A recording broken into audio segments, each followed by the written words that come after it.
Now, Wave 31 Storm Tracker meteorologist Amber Kuling with 31 Triple Doppler.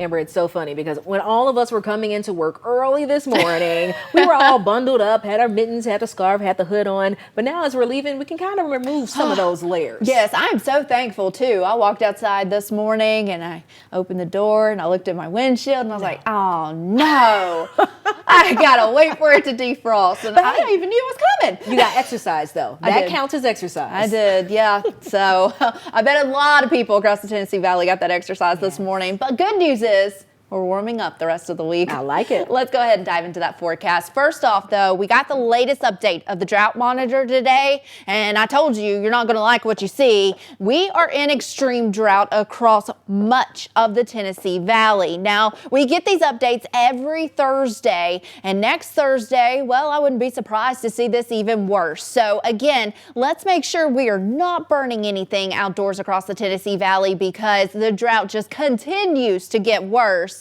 Here's what we're looking at, though. As you head out the door at the 11 o'clock hour, Wave 31 Skycam Network is sunny across the area, and that's how we're going to stay for the rest of the day today. Current temperatures, though, don't let that view fool you. It's still a little chilly outside. 51 right now in Huntsville. It's 50 in Decatur and Muscle Shoals. Still hanging in the upper 40s in Athens right now. So if you're taking your lunch outside, well, you're going to need that jacket, but it's a nice day to get out and enjoy. 31 Triple Doppler is quiet and dry, and like I said before, that's how we're going to stay for the rest of the day today. Here's what we're looking at across the southeast. Things are quiet here, and that's all thanks to an area of high pressure that is in control of the weather across the southeast, and it will stay that way all the way through next week. Now, over the next 2 days here, you're not going to see any cloud cover because we're staying quiet. Overnight tonight, temperatures will once again drop, but only into the lower 30s. We don't have to worry about the 20s again anytime soon.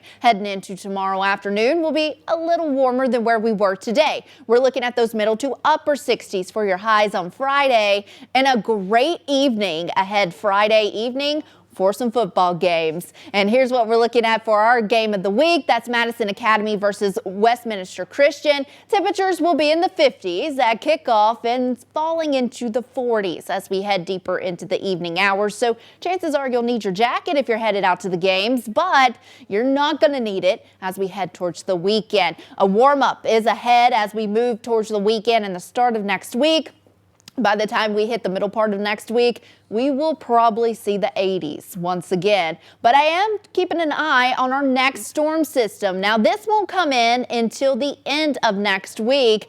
We're going to see a front that stalls to our north, and that will bring us a chance of some showers. Now, heavy rain is unlikely, so it's not going to do anything for our drought situation, but we'll take anything we can get at this point when it comes to any rainfall. Over the next 10 days here, this is what we're looking at. Temperature roller coaster for sure. We're all the way up into those lower 80s as we head into the middle part of next week, cooling back down into the 60s as we move towards next weekend. So if you didn't like the cold weather, well, just hold on a few days because we'll be right back into summer before we know it. This is when I get sick every year. With all these temperature changes I know, going it's back crazy. and forth. Oh my goodness. Well, thank you for that updated information.